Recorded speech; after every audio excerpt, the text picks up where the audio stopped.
jump into the message, I'd like to read the text Sam Lenoir will be speaking on, Matthew 6, 1 through 18, from the English Standard Version Bible.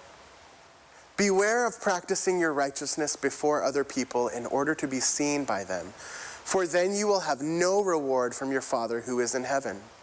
Thus, when you give to the needy, sound no trumpet before you, as the hypocrites do in the synagogues and in the streets, that they may be praised by others. Truly, I say to you, they have received their reward.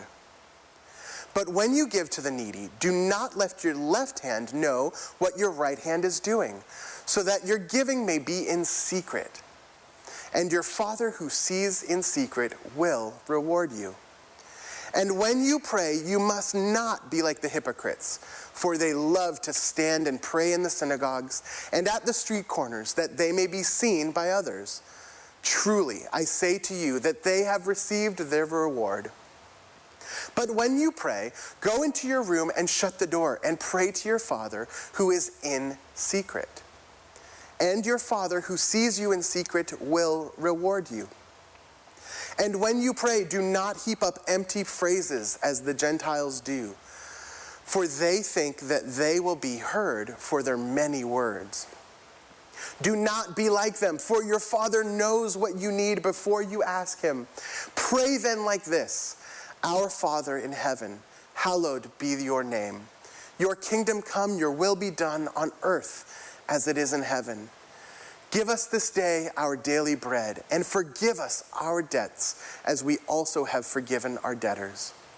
And lead us not into temptation, but deliver us from evil. For if you forgive others for their trespasses, your heavenly Father will also forgive you. But if you do not forgive others their trespasses, neither will your Father forgive your trespasses. And when you fast, do not look gloomy like the hypocrites, for they disfigure their faces that their fasting may be seen by others. Truly, I say to you that they have received their reward. But when you fast, anoint your head and wash your face, that your fasting may not be seen by others, but by your Father who is in secret. And your Father who sees you in secret will reward you. There are men who grow beards, and it makes sense. Then there's the rest of us, you too, Adventist hipster, I'm looking at you. There's a difference between bearded men and men who grow beards for a time. There's a difference. As you'll see here, these are One Project bearded men. We salute you.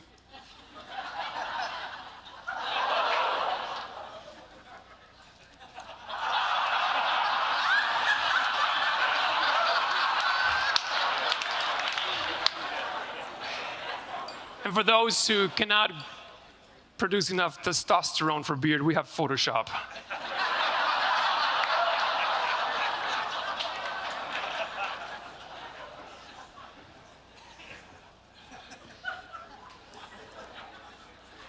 Deep in the heart of Brooklyn, there's a hole in the wall, goes by the name of DeFara. For those of you who know pizza, this very name evokes a full range of human emotion. Dom DeMarco came to the US in 1959 and in 1964 opened this shop. He's an immigrant, so he is the real deal. All the ingredients he uses to make his pizza are imported from Italy. He's got a region he likes to get them from. Except for the oregano and the basil, he brings those from Israel. He likes the region there, it gives it the right flavor. In a windowsill, he grows the rest of it. In a windowsill flower box, he grows thyme and oregano and basil, more basil and rosemary and hot peppers. You wait for 2 hours in line when he decides to open because he's 80 years old. He doesn't have to open if he doesn't feel like it. And when he's making his pie, you can see him making the pies. People try to help him, but every pie is made from start to finish by his hands. He'll bat them away. No. You don't even know. Recipe? What? No. He forgot those a long time ago. This righteousness comes from him instinctively. Franchises use recipes because they build from the outside in. They imitate the original. They got flashy logos and designs and mascots, tiny Roman emperors.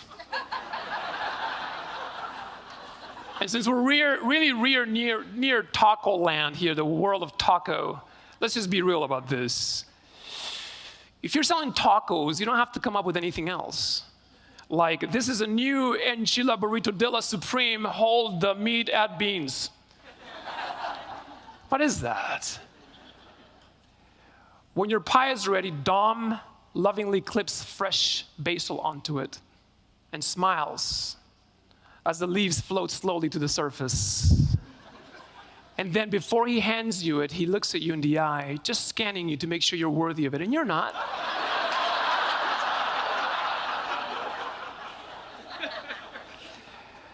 And when he hands you this slice, he's handing you his soul. Not convenience or appearance, not a product researched and developed in a food kitchen lab, not something made for profit or for gain or for human applause. He hands you conviction. He makes pizza because it is the right thing to do. At the heart of this operation in Dafara is a man who believes. And this is what Jesus is talking about in this section of the Great Sermon. The danger in emphasizing outward requirements of faith, of our spirituality, of our walk with God, is that we encourage external displays of righteousness that will only be skin deep, not soul deep. And in Jesus' day, the most common religious activities were demonstrated through these activities: giving to the poor, public prayer, and fasting. The principle that Jesus lays down here in this section of the Great Sermon is this: you can't please both God and man simultaneously. No one can play for two audiences. You have to do it for one. And so, he says, do it with conviction. To the people who act out of conviction, they will give because we are convicted that we are responsible for the least of these. Those who are convicted will pray because we do so desperately knowing that we want more communion with God. We fast, for those of us who do that, because we want to not to forget how abundant God has been blessing us. We want to go deeper, more focused with Him. That's why we fast. The error in Jesus' day, and often our own error, is equating the applause of people with God's approval. But Jesus says it here in Matthew 6, and He says it many other places. You cannot depend on the esteem and approval of your family, your peers, your church, your community, or any other human audience to measure your righteousness before God. When we do this, we receive exactly what we're after, that is applause and nothing else. We forfeit what we really need, which is meaning, joy, deep satisfaction. And those are the rewards of heaven. The error of our day could be, hear me, people, sounding trumpets about skin-deep righteousness for the sake of the approval of people. Sometimes I read headlines that sound like this: we are the fastest growing denomination in the world.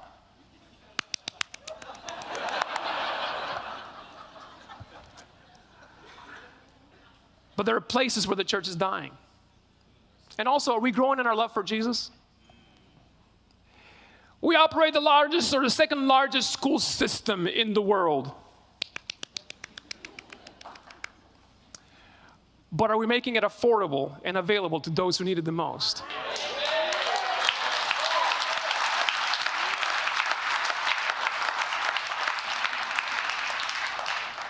Wait, there's more.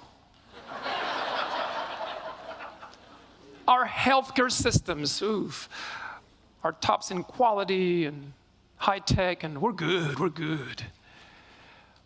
But can people afford it? And are they receiving care that heals not just their bodies, but their souls, their families, their communities? What does Jesus say? So what does Jesus say? He says, fast. Let's take him from 3 to 1. Fast. Yes, fast. But don't announce it. Working out every morning, are you? You don't have to announce it. I don't announce it. Why? Because here's what happens. The people will look at me closely and go, I don't think it's working.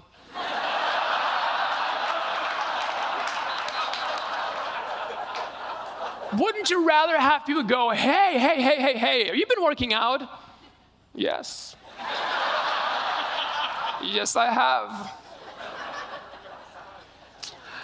I'm going on this diet. I'm going to juice for a couple of years. I'm going on this diet. I'm going to diet. And people have to look at you and wonder for a couple of years, I don't think it's working. Is it working?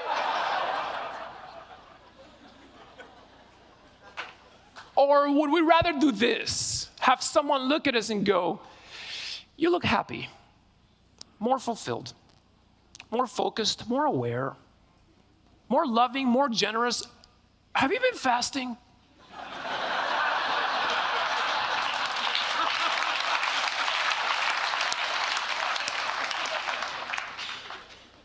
Fast, but don't announce it. Jesus says fast, don't announce it. Jesus says pray. But don't be verbose and ostentatious about it. Just pray. Know who you're talking to. This is so simple. We could spend hours on this one, but listen. Remember who you're talking to. And this is what Jesus says. Remember who you're talking to. It's your Abba, your Father. Is this how you talk to him? No, you don't. When you're in your private closet, this is how you talk to him? Love. There will be seats. No, you don't. Talk to him this way. Say it with me. Our Father in heaven, hallowed be your name. Your kingdom come. Your will be done on earth as it is in heaven. Give us this day our daily bread, and forgive us our debts as we also forgiven our debtors. And lead us not into temptation, but deliver us from the evil one. It's breathtaking in its simplicity, comprehensive in its reach. Jesus says, pray. Pray like you know who you're talking to. And give. Give to the poor. Give in secret. You'll reap the rewards you're after. When I was 12 years old, this is a year in my life that some of you have heard me talk about before, and I'm beginning to realize how pivotal this year was. My parents decided to move to this great country. I didn't know any English, and they put me in an 8th grade class, and I tried my best to fit in, but when you don't know the language, it's pretty hard. So I spent months on my own recess in a corner of the room trying to figure out life. Certainly not poor, but feeling poor in spirit.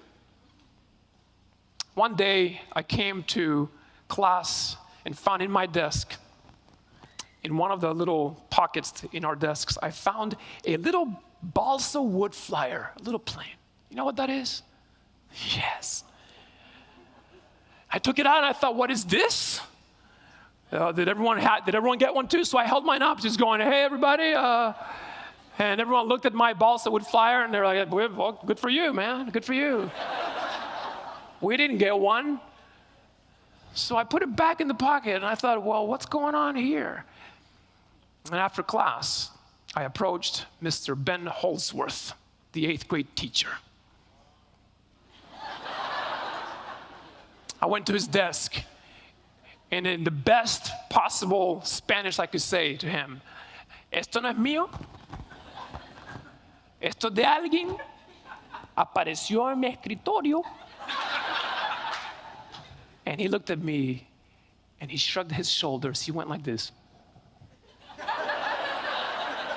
And finished by going, as if to say, no one else got one, man. Just you. Just you.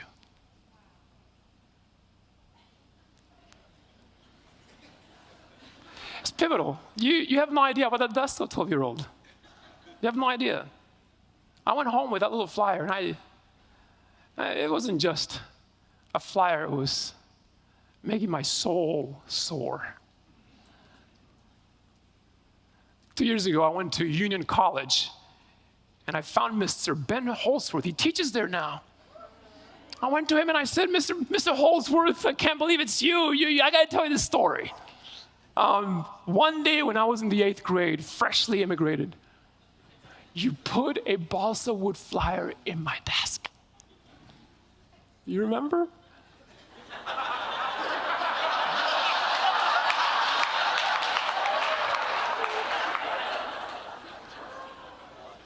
You don't remember?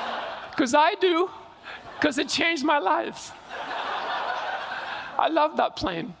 I had it for years. It meant so much to me. And he didn't remember any. I had this thought. It reminds me of a scene that will take place at the end of time when the righteous will ask Jesus, Lord, when did we see you hungry and feed you or thirsty? When did we give you drink, Lord? This is the kind of forgetfulness that I want to have. That's a good word. Like the Farah, like Dom DeMarco's pizza. Those who live and act out of their conviction forget these acts of righteousness. Why? Because they're inside. They're implanted by the Spirit. May the Spirit cause the miracle of Jesus implanted in our hearts so that we may also live this way. Amen. Sam's message covered the section that deals with giving to the poor, prayer, and fasting. Jesus encouraged his listeners to do all of these in secret.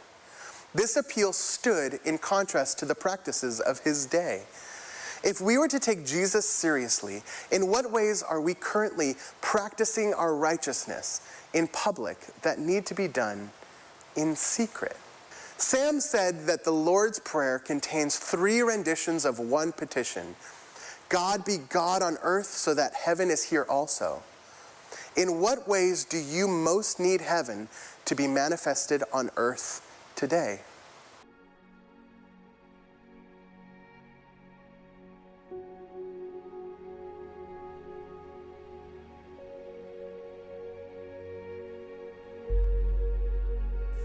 My dad hates church. He says I've already done my 17 years of hard labour. Hard labour. That's his impression. Hard, grueling labour. A few years ago, I preached at a little church close to my parents' home, so I invited them to come along, and surprisingly they agreed. As we arrived, my family tensed up. Church was foreign and even dangerous. The building would have easily seated around 150 people, but there was literally 15 people there that day, 6 of which were my family. As they sat waiting for the service to begin, a church member walked up to my family, leant over, and began to talk to them. The lady looked my mum right in the eyes and said, "Would you mind finding another seat? You're sitting in my spot." Shocked and embarrassed, my mum put her head down, gathered her things and moved to a new seat. In an instant, my family's thoughts about the church were solidified. They are still hurt by the church today. It didn't represent healing and comfort, but only hurt and pain. Our church, in its multifaceted beauty, is designed to be the continuation of Jesus' presence and ministry in the world. Not a place of rebuke, judgment and pain, but rather a place of grace and peace. I want our church to be more like that. More genuine concern for people rather than the seats they sit in. That we care and care deeply. That we see our lives as the strongest representation of Christianity and the largest evangelistic campaign that there could be. A church that not only embraces, but lives acceptance. I dream that when someone accepts the gospel and Jesus, that we baptize them, welcoming them to a community of fellow mucked up believers, no longer waiting until after many specific Bible studies have been completed and their behavior is in line with the perfect ideal. I long for a church that moves with the words of Jesus. Whoever comes to me, I will never cast out. That despite someone's background, sexual preference or worldview, that we accept them with open arms into community in the deepest and most life-changing way, and that there they encounter Jesus. This is my dream. This is my journey. If you'd like more information on the One Project, or you would enjoy watching one of these presentations again, please visit them at www.theoneproject.org. That's www.oneproject.org. If you were moved by this presentation, we would invite you to experience a One Project gathering in person. The upcoming gatherings are listed on the website. Be blessed until we meet again.